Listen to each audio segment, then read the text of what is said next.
Make every night a wonderful journey, no matter where you are. Good night, sweet dreams. The first story. It will be so much worse. I know of an old Romanian fairy tale, highly unpopular. Even in its earliest iterations, it might be based on a particular event, or perhaps it is an extrapolation from existing Slender Man stories. The translation I'm most familiar with goes a bit like this. Once upon a time there were twin girls, Stella and Serena. They were brave little girls and had no fear of the dark, nor of spiders and other crawling things, where other young ladies and even young boys would cower. Stella and Serena would walk with their heads held high. They were good girls, obedient to their mother and father, and to the word of God. They were the best children a mother could ask for, and this was their undoing one day. Stella and Serena were out with their mother gathering berries from the forest. Their mother bid them stay close to her, and they listened. As they were good children, the day was bright and clear, and even as they walked closer to the center of the forest, the light barely dimmed. It was nearly bright as noon when they found the tall man. The tall man stood in a clearing, dressed as a nobleman. All in black shadows lay over him, dark as a cloudy midnight. He had many arms, all long and boneless as snakes, all sharp as swords, and they writhed like worms on nails. He did not speak, but made his intentions known. Their mother tried not to listen, but she could no more disobey the tall man than she could forget how to breathe. She walked into the clearing, heard orders shortly behind her. Stella, take my knife, and cut a circle on the ground big enough to lie in. Stella, who was not afraid of the tall man, nor afraid of the quiver in her mother's voice, obeyed what her mother said. Serena, the mother said, take the berries and spread them in the circle, and crush them underfoot until the juice stains the earth. Though Serena wondered why her mother asked to do such a thing, she obeyed because she was a good girl. Stella, the mother said, lie in the circle. Stella, though she worried she might stain her clothes, did as her mother asked. Serena, the mother said, and bid Serena cut her sister open with the knife. Serena could not, would not, please. Her mother said, if you don't, it will be worse, so much worse. But Serena could not, and she threw the knife away and ran home. Crying, she hid under her bed, afraid for the first time in her life. She waited until her father came home from the fields and told him of the terrible thing she had found in the woods. Her father comforted her and told her she would be safe. He went to the woods, his axe in hand, and as he commanded, she stayed by the hearth, waiting for his return. After some time she fell asleep. When she woke, it was to the sound of knocking unheard, or at the darkest hour of the night. Who is there? She said. It is your father, the knocker said. I don't believe you, said Serena. It is your sister, the knocker said. It cannot be, said Serena. I am your mother, said the knocker. And I told you it would be worse. And the door, locked tight before her father left, fell open as if it had been left ajar. And her mother stepped in, her sister's head clutched in one bloody hand, her father's in the other. Why? Wept Serena. Because, said her mother, there is no reward for goodness. There is no respite for faith. There is nothing but cold steel teeth and scourging fire for all of us. And it's coming for you now. And the tall man slid from the fire and clenched Serena in his burning embrace, and that was the end of her. The second story, Jessica. I love Pokémon. I always have, and always will, not just the game but the characters themselves. When I was about 6, my dad bought me my first ever games console, a yellow Game Boy Color console, with a copy of Pokémon Yellow. I was overjoyed. I had been a hardcore Pokémon fan ever since I started watching the TV shows with my brother and some friends, and every time I would start trying to recreate some Pokémon, due to my young age and naive nature, I didn't know it was just a kid's show and a game. My brother was with me, and his own colorals as Game Boy, that shows all of the funky machinery inside of it, had a copy of Pokémon Blue. I would have gotten red, but they were out of stock. My brother began his game, along with me, in the car on the way to my grandmother's house, and we were both instantly hooked.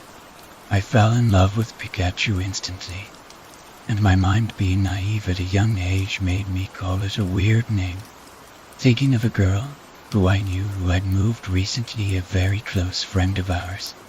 I named my Pikachu Jessica as a tribute to her. I got to Pewter City, and I had a Butterfree and PIDCY already, similar to Ash in the cartoon. I had to turn it off and beg Dad to buy me new batteries to keep playing, but it was safe to say that I was hooked. After time, my team grew stronger. It changed, expanding itself, and now replacing Butterfree and PIDZ Auto with a Sin// and GORORO, a Dragonite traded to me from my brother, as well as the two of them. My team also added in the Charmander, Squirtle and Bulbasaur that you get during the game. However, one Pokémon never changed throughout the game, Jessica. She remained on my team throughout the game. I didn't mind that she was a little weaker than my other Pokémon because she wasn't evolved. She held a special place in my heart. Somehow, no matter how many times my brother tried convincing me to evolve her into a Raichu, which was impossible in my game, by trading her to him to let him do it, I never did. I liked Jessica the way she was, and kept training her along with my other Pokémon, even the cute Pika. As she went into battle, and the little animations when I spoke to her. In fact, she was the first Pokémon on my team to reach level 100. My first ever top level Pokémon, the first V I had ever gotten. My dad told me I was too into the game, but I saw her differently. I saw Jessica as more than just pixels and bytes in a video game. I saw her as a close friend, a companion, and someone who would cheer me up when I was down with her Pika Pika every time I pressed the A button on her. In a sense, I began to love Jessica like a friend, as weird as it sounded. Soon, Pokémon Gold and Silver came out. I traded my yellow team to my Pokémon Silver version and trained on that one instead. Even getting them all to level 100 to Jessica still remained at the head of my party, along with my yellow team and my new Pokémon Silver team. I remember watching the anime in Johto, and Ash saying that he valued all of his Pokémon and treated them like family. I valued my Pokémon in the same way, and Jessica felt like the little sister I never had. My brother had a tendency to just restart his game when he got bored. I even got Pokémon Red to try to match him, and we even had races together. He and I battled occasionally, and he often won, but he could never match up to my Pokémon Yellow team. One day, however, one of our younger friends came around and messed with my game without me. He didn't erase it, but he accidentally evolved Jessica into a Raichu since it was on my new crystal version. She couldn't refuse like she did in yellow. I felt gutted and a little sad that some of my past had died. To relive some nostalgic moments, I traded my team back to yellow and began to fight some Pokemon with my team. My love for it being back. Although Jessica wasn't following me around anymore, I still treated her like the Pikachu I always had. I even spoke to my game a few times, and once or twice I thought she responded to me. If I felt happy, the Raichu's cry was normal and tough. And if I felt sad, it felt sad. And if I felt down and a little saddened, it might have just been me. But oh well. When Pokemon Ruby and Sapphire came out, I was distraught that I couldn't trade Jenna and I Pokemon to them. I felt incredibly sad and finally put down my Pokemon Yellow to pick up a copy of Pokemon Ruby. So what if it was American on a British Game Boy Advance? I began to play and was instantly hooked. I made a new team, but every now and again I went back to my old games. Jessica still made me come back to yellow, and her Pikachu on the front page sprite made me always happy to see her again. Unfortunately, my life outside of my video games was becoming less fortunate. My mother was getting sick and slowly dying of cancer. The doctors tried everything they could and fought to keep her alive, but everyone knew the end was coming except me. I was so naive that I never even understood half of what was going on. Sure, I knew Mom was ill, but then the inevitable happened, and it finally smacked me in the face. I closed myself to reality, playing games, and forcing everyone away from me. My thoughts were so misguided and far-fetched. My mind was being distorted and I was doing incredibly badly on my games. Even if I was trying to use them as a failsafe, Ruby was no fun anymore and most of my other games were just plain rubbish. Super Smash Bros. Melee kept me entertained for a while, but soon even that got dull. The only thing left for me now was yellow.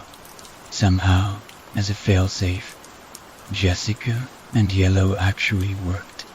She always seemed to cheer me up, even as a Raichu and her tough battle cry made me keep going forward. I met a girl online and began to fall in love with her. She helped me those several hard times and was also a great Pokemon fan. I got Pearl soon after and began to play that, getting hints and tips from this new friend, who will be known as S, to protect her identity and making a new team. Buying Pokemon Battle Revolution soon after, and battling her on it occasionally. Everything was getting back together, until one fateful event. One event that would, to me unknowingly, set off a whole chain reaction. I had come home from school incredibly angry. People at school had been bullying me, and a friend had turned on me and seriously upset me. In a blind rage, I had stormed into my room and began to throw things around my bed. Books, drawers, anything that wasn't secure. Eventually, I calmed down and began to tidy up, removing things from the pile I had made of heavy objects being thrown. I heard an odd crunching and cracking noise, digging everything away. I found something that made my anger dissipate into nothing. There, crushed at the bottom of the pile, was a yellow cartridge for a Game Boy Color game. I only had one yellow color game, and that was the game I started with. Yellow. I cried. I think I really cried for quite some time, just holding the smashed bits of my game to my chest. No more nostalgic battles with the Elite Four. No more battles with my rival. No more Jessica the Pikachu to Raichu I had grown to love as a good friend and almost as a sister. I felt bad and guilty, but even still, I had other Pokemon games. I had Pearl with an amazing team on it, and soon I was going to get Platinum. Would I really miss a Pokemon game that was about 7 or 8 years old? I wish I'd paid more attention. I was far too blind and naive. I began to play Pearl more frequently, challenging S to battles as well as my friends. I moved to a new school and got Platinum, but my depression kept coming back to haunt me. My brother, too, was suffering from depression from the death of our mother, and neither of us were getting any better. Well, I was stable thanks to S, who had now become my girlfriend. But my brother was worse off. My brother wasn't even going to school anymore. He had lost interest in Pokemon and gone to other fandoms. But I stayed loyal. I still am, to this very day, the #1 Pokemon fan in my school. However, whenever I played my Pokemon games, something lingered at the back of my mind. Something that I'd forgotten, something that I couldn't quite put my finger on.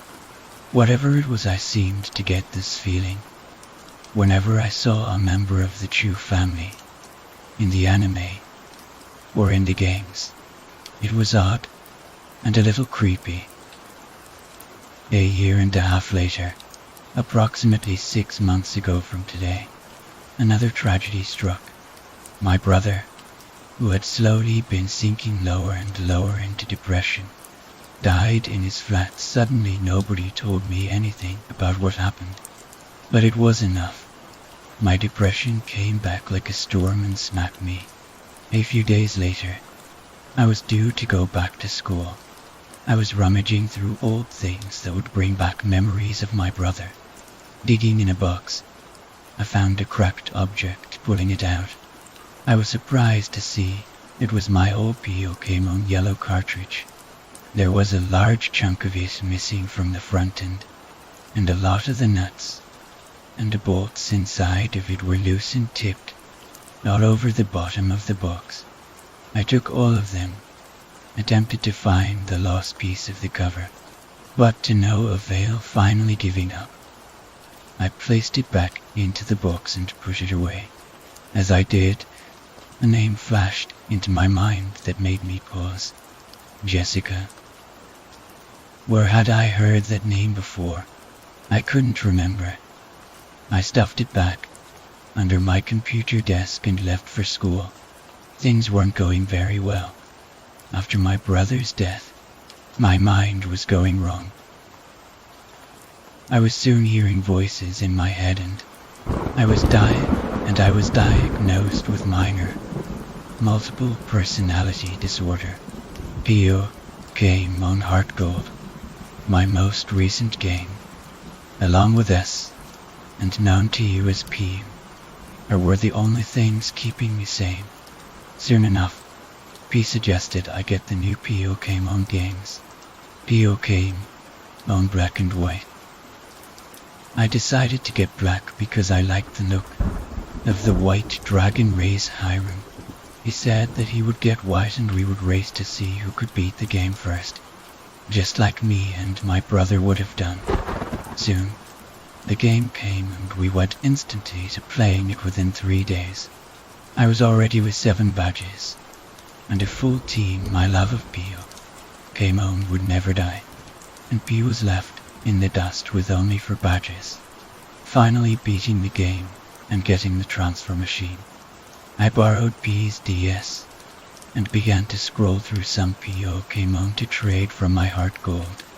I wanted to replace Lightning, my Z, Estrike, and Wildfire, my Simizier, because they were far too weak.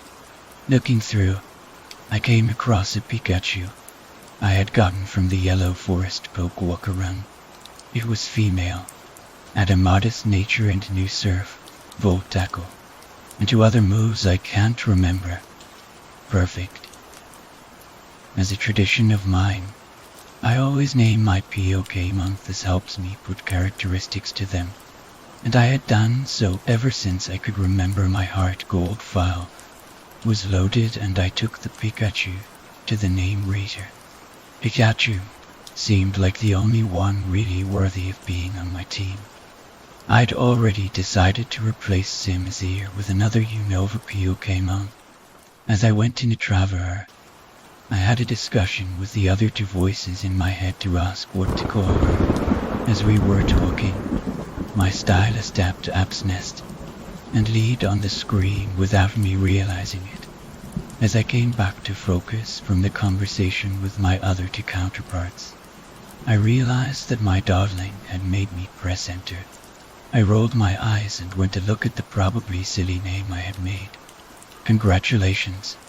From now on, this Pokemon will be known as Jessica. Jessica. My eyes widened as I recognized the name from somewhere. Where? I didn't remember, but it seemed to fit. Everything from there went smoothly. We decided to stick with that name and sent Jessica to my block and played the weird capture game thing. It took me 2 tries to do it, but I finally got my Pokemon to black. Jessica was shifted to the front of my party, and I began to train her. Things were going as planned. The Lucky Egg and DXP point-up power I was using for my C gear were working great. I changed her moveset a bit to be more special-oriented. She had a modest nature and kept on training. Things started getting strange. About 30 minutes after she was in the game, I had started training Jessica without an EXP boost. I'd just gotten her to level 50. Level 50 was the level I was planning to evolve her into a Raichu. I pressed A twice to get rid of the stats, and then a 3rd time to get rid of the winning battle message. However, rather than the screen going back to normal, it stayed black for a few seconds, thinking my game had crashed. I pressed the A button once or twice. A black message box appeared on the screen, as if I'd just received an item, but the text was going slowly, and what was displayed made me frown. Remember me? I blinked. I didn't know what that was. The text box vanished, and the screen returned to normal. I guessed it was just some odd glitch for an event. Maybe a joke they did, since Pikachu was a main Pokemon in the first games. Chuckling a little at a possible gag, I went to my pack and took a Thunderstone. Going to click on Jessica, however, rather than the page being replaced by Jessica evolving, a text box appeared. This time the text moving at normal speed. Jessica is refusing to take the stone. Refusing? I was confused. A Pokemon had never done that to me. Except once, maybe. It was a gag again, back to this old Pokemon game. Sighing, I closed the bag and began to walk around a bit more. Training again, Jessica raised a few more levels, until she was level 60, and I tried with the Thunderstone again. Jessica refused, but this time, as I closed the bag, another message appeared, black text box. Slow white writing like before. It's not going to work. Now do you remember me? This was starting to creep me out a little. I saved my game and then checked Jessica's stats. On the status screen, her stats seemed normal. Level 60. Modest nature. Holding a lucky egg. Female, but something was different. It took me a few seconds to notice what it was. The Pokemon's sprite usually moves on the status screens, but Jessica's wasn't moving. The Pikachu was sat there, staring intently at the screen, and she didn't look happy like all the other Pikachu did. In fact, she looked angry. Her head was crouched a little and her eyes were narrowed, her cheeks sparking occasionally. She hadn't been like that when I'd first gotten her. Worried that it could be Pokeras or some form of equivalent, I took her to a Pokemon Center to see if that little message saying "You have Pokeras" came up. When I spoke to Nurse Joy, she healed my POK moan and then began to say something else. But what she said wasn't what I was expecting. Oh my, it seems you, Jessica, isn't very pleased with you. Did you do something to upset it? You should take better care of your POK moan. I read the screen over and over, trying to understand what I'd done wrong. Was this all a side effect of some glitch? Of some glitch involving Pikachus and thunderstorms? Alarm bells were going off in my head. My other two voices were screaming at me to be careful. But I wanted to get Jessica up to a higher level to battle the champion, my friend. And so, I began to train again once she reached level 65. I checked back on her sprite. Jessica's sprite had gone back to normal, but something was different where, as the Pikachu sprite normally bounced, Jessica did not, and she seemed to be looking at me, her eyes locking onto mine quietly, the detailed brown eyes filled with emotion I never knew could be seen in a game. Hatred, anger, resentment, sorrow. They were not happy eyes. As I closed her status page, another message flashed up. You're a liar, a cruel, heartless killer. K-killer. I stared at the screen. Now I can't something was wrong. I quickly grabbed my DS and hurried upstairs in my school to find P and R, both of them in the upstairs lounge. I showed them the game, but as soon as I turned the DS to show them, the message would replace itself with Jessica's stat screen. I told them to listen to me and begged them to understand, but the two of them were both talking about something else and thought I was just going nuts and being stupid.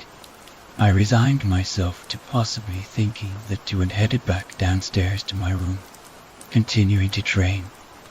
As soon as I opened my DS back up, words were on the bottom screen in a slightly larger than normal text box. These words were worrying, however, since it was still on the black text box, but the words themselves were blood-reddened, in a different style of writing, much more blocky and sharp than the rounded edges of the newer writing.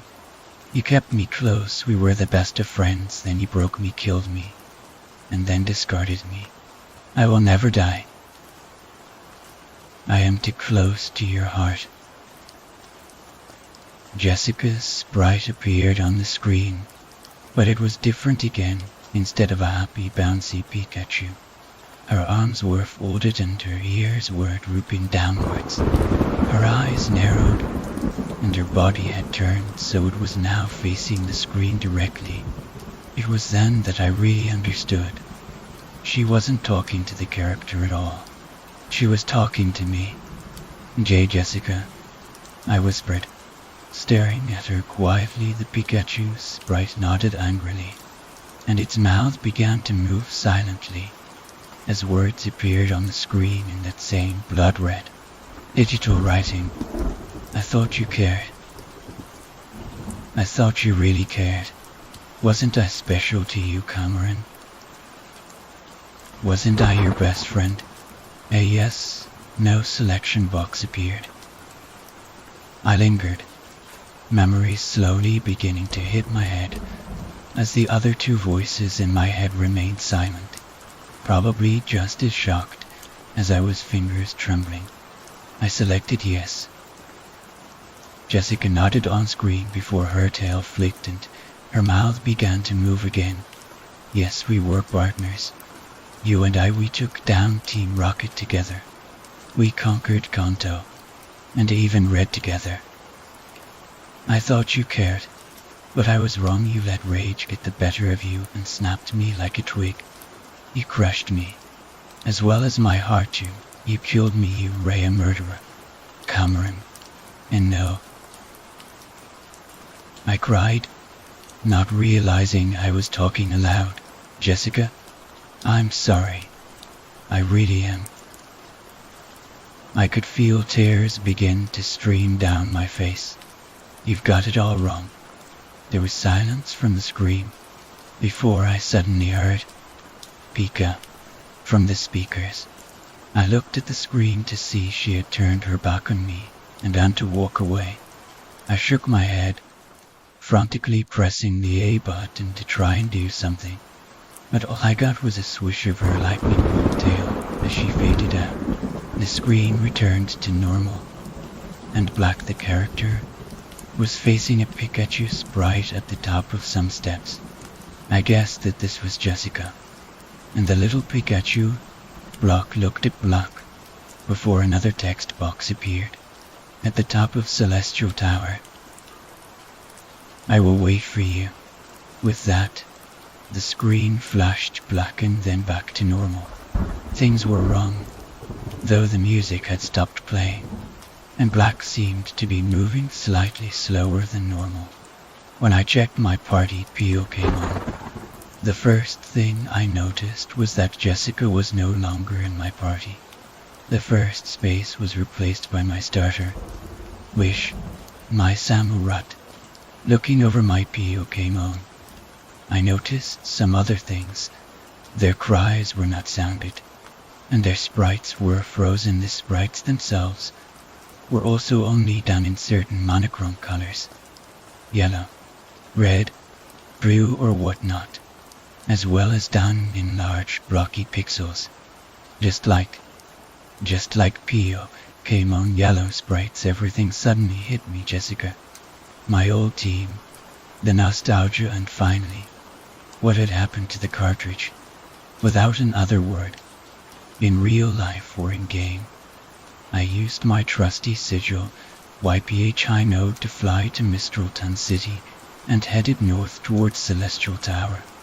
The music still refused to play, but I was in too much torment with myself to care. The two voices in my head were trying to reassure me that this was some kind of nightmare, but I knew it was all happening. It was also real, and my throat was incredibly dry. My tear still ran down my face as I entered the tower. The Tower of Deceased. Pio came on.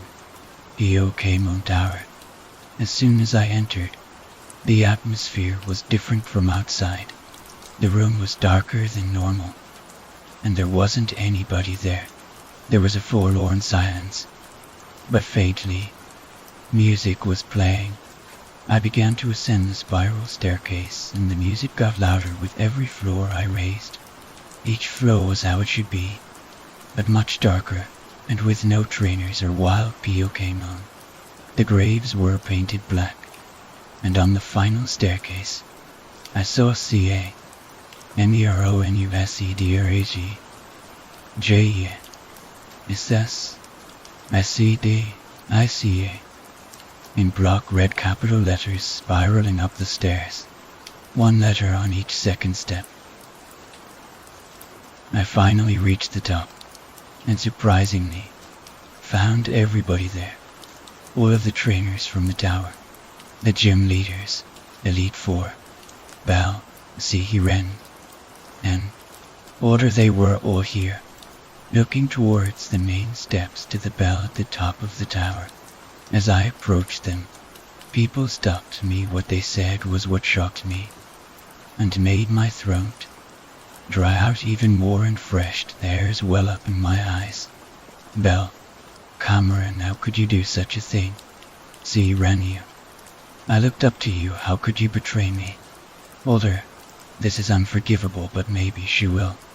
And you said that you wanted people, and Pio came on to live in peace. Then why did you?"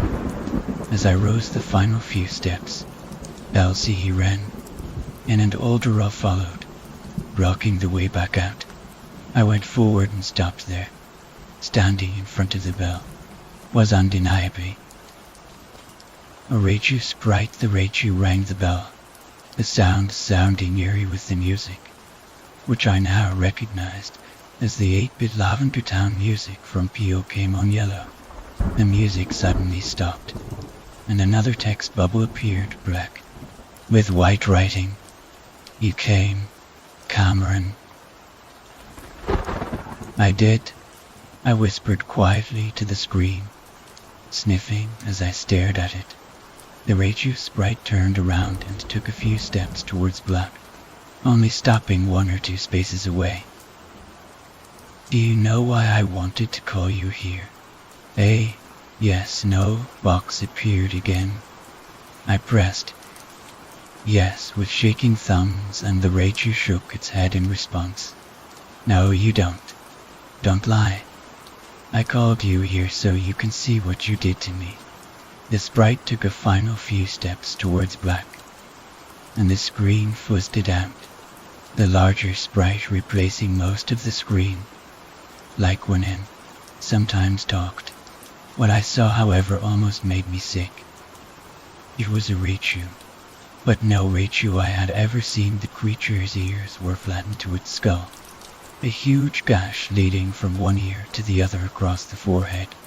Blood-stained fur was shown all the way down its face, past its sorrowful eyes and scratched cheeks. Its arms hung limply by its sides, and its tail drooped limply over its shoulder, the lightning bolt at the tip of it having had a large chunk ripped out of it.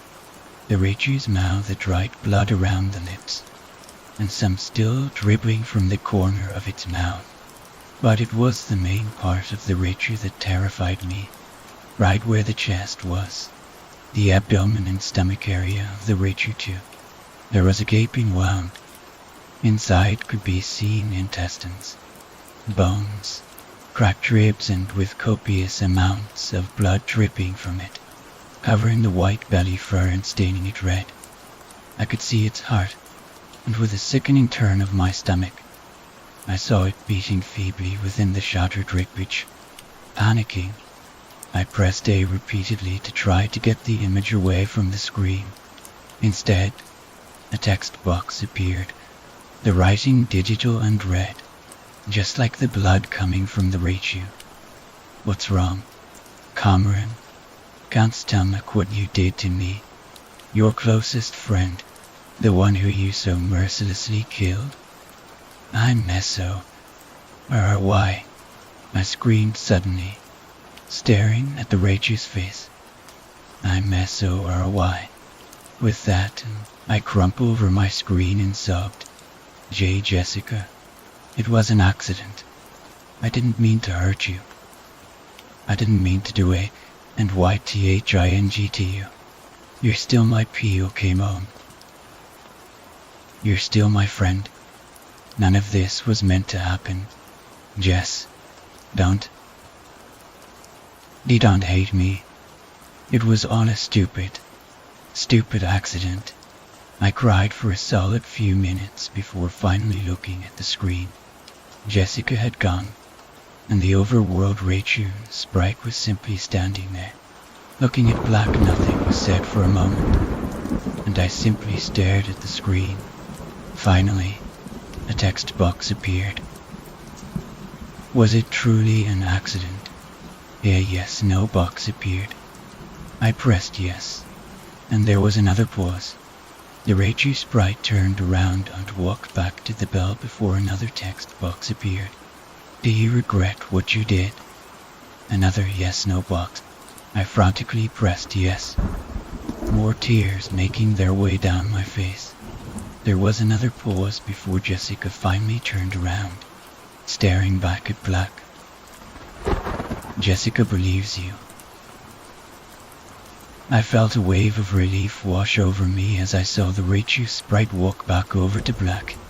The screen flashed up with the gruesome Raichu sprite again, but this time, the sorrowful eyes were replaced with soft ones, a small, weak smile on its face. Do you still love me? There was no yes-no box, but instead, it asked if I wanted to record or check mic options. I knew my DS microphone was fine, so I pressed record and took a deep breath. J. Jessica. I'm so sorry for what I did to you. I wish I could reverse what I put you through. I should never have forgotten.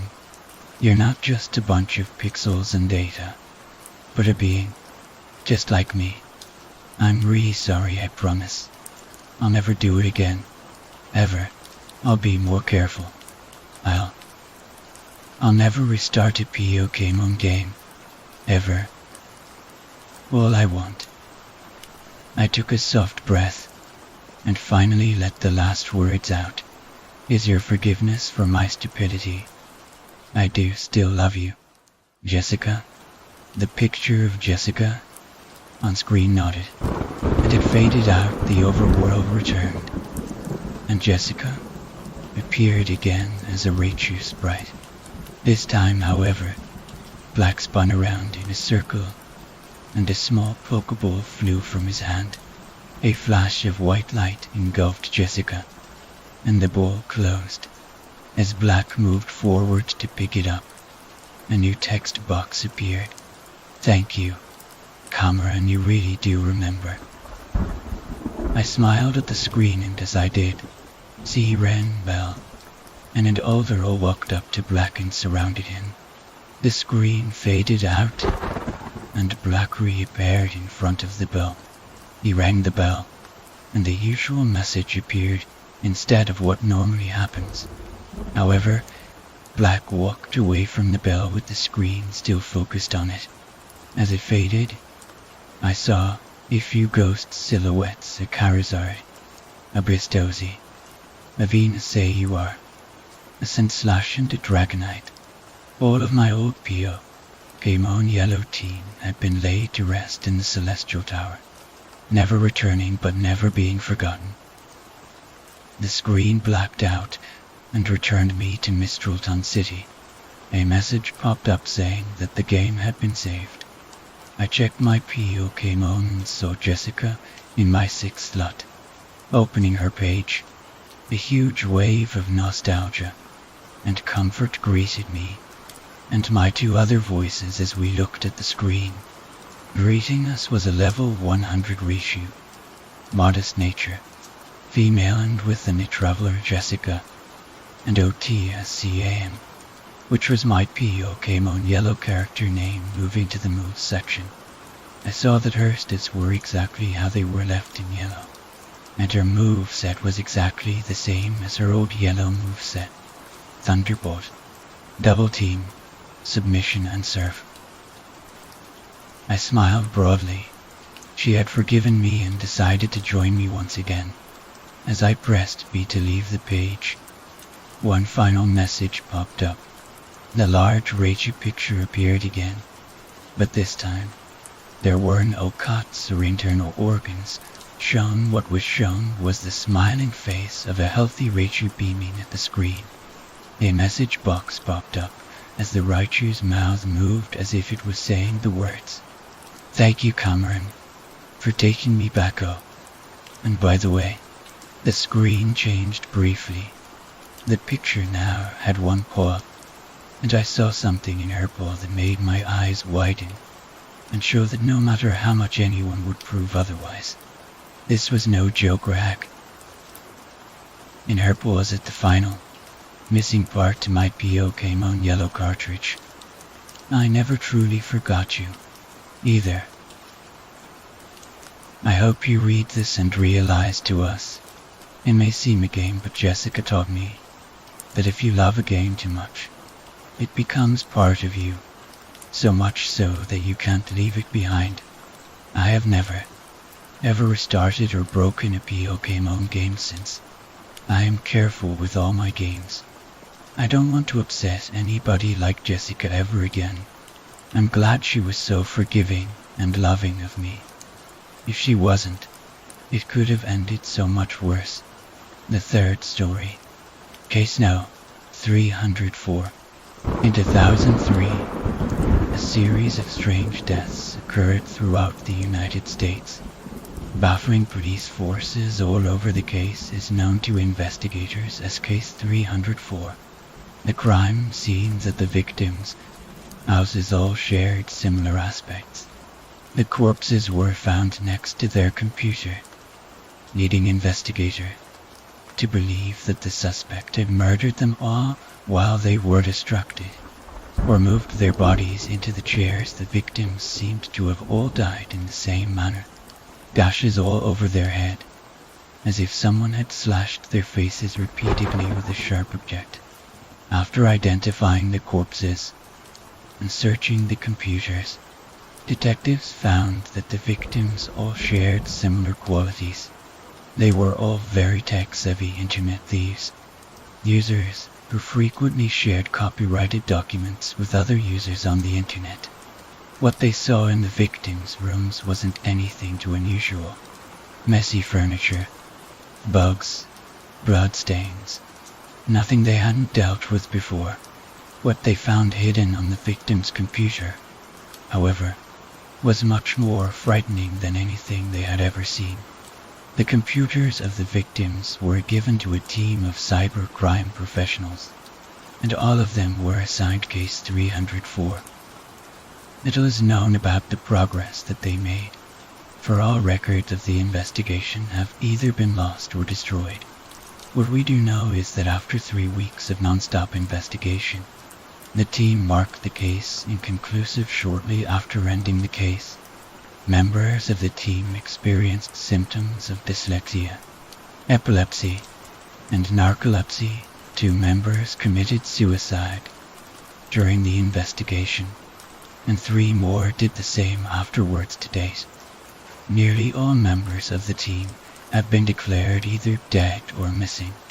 The only remaining team member is Craig Brower, a digital forensics examiner who worked for the Portland Police Department.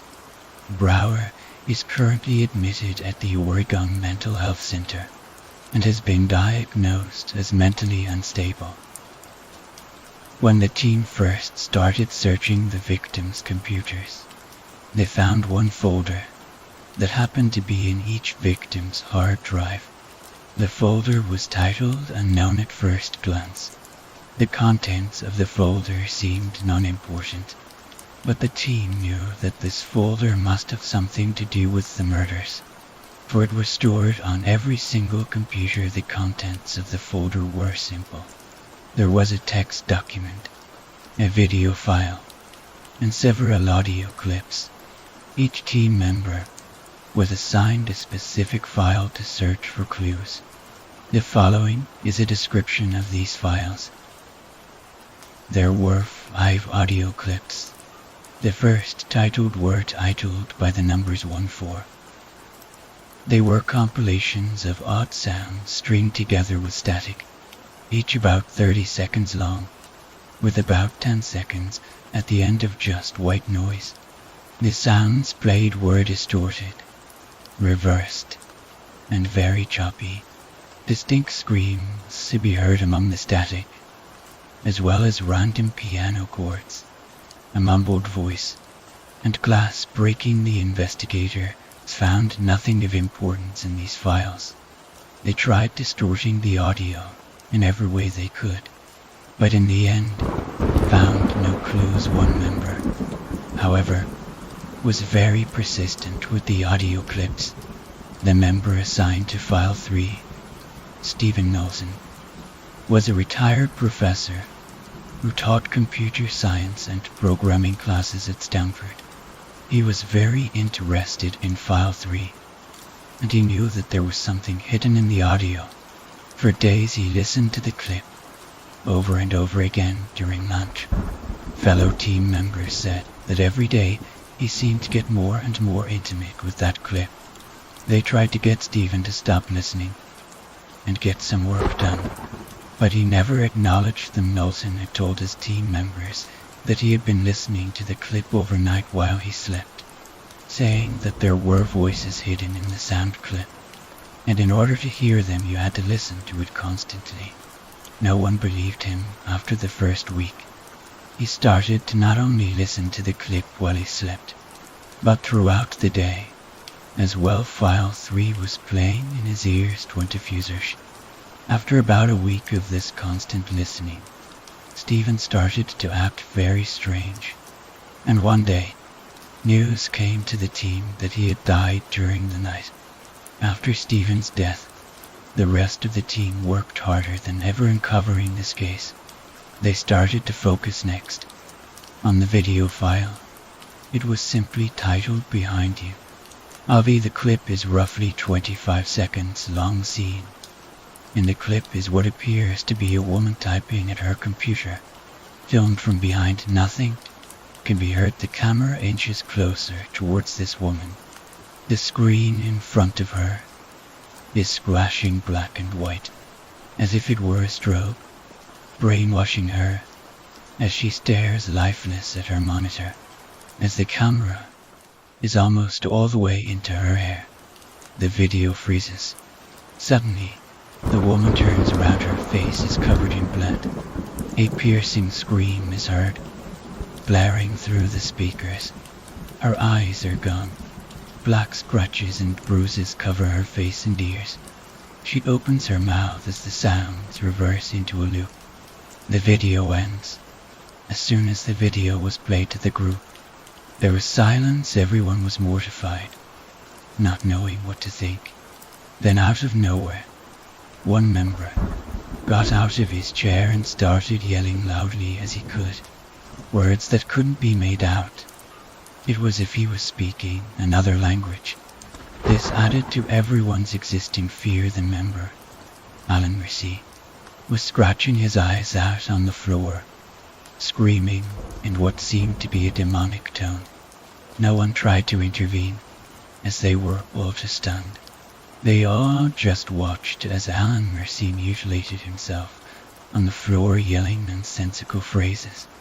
They all watched as their friend was brainwashed into suicide, and on all of their faces there was a smile when the police interviewed each remaining team member. They each had the same reply as to what had happened: "I don't remember." It was through the interrogation of the video that police discovered how Stephen Knowlton had actually died. It was after the first week that Steve started showing very odd behavior. He became very secluded, not talking to anyone during the day. He lived alone in his apartment, so no one knows what his life was like at home. If anyone tried to talk to him, he would either ignore them completely or shout angrily at them. On one occasion, a team member tried to talk to Steve and ask him why he was acting so strange. Steve lunged out at him, scratching at his eyes and face. The team escorted Steve to his home, drugging him heavily. The whole team was shocked by the event, but were even more frightened by the news the next morning. Stephen Knowlton was found dead in his apartment. The corpse, sitting upright at his computer, was covered in gashes and scars. Police dismissed the case as suicide, but the whole team knew that Stephen's death was related to the previous murders.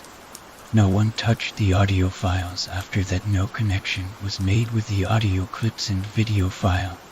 The text file was one of the last files to be examined by the group. At that point, most members had quit the team due to mental illnesses. Only 4 members remained, and they were all terrified of what lay in the text and image files. Craig Brower was one of the remaining 4. Before opening the text file, titled Gone TXT, Brower opted out. He eventually quit the team that day and never saw the contents of Gone TXT. Brower went home to his family, still experiencing faint signs of depression. His family members reported him being very angry in his returning days home, and said he wanted to be alone most of the time. On October 17, 2003, the 3 remaining members of the investigation team were all found dead in their office. The walls were riddled with blood. The computers were destroyed, and their corpses were mangled on top of each other. The tips of their fingers had all been worn away. Their faces were covered in gashes. To this day, investigators still don't know the contents of the text, image, or final audio file. Since the original investigation in 2003, only 4 deaths have been affiliated with the files. The torrent containing the folder was apparently taken down from all major websites, but some traces remain behind. Police have stopped trying to get the files erased from the internet. For now, they just hope they are long gone and forgotten.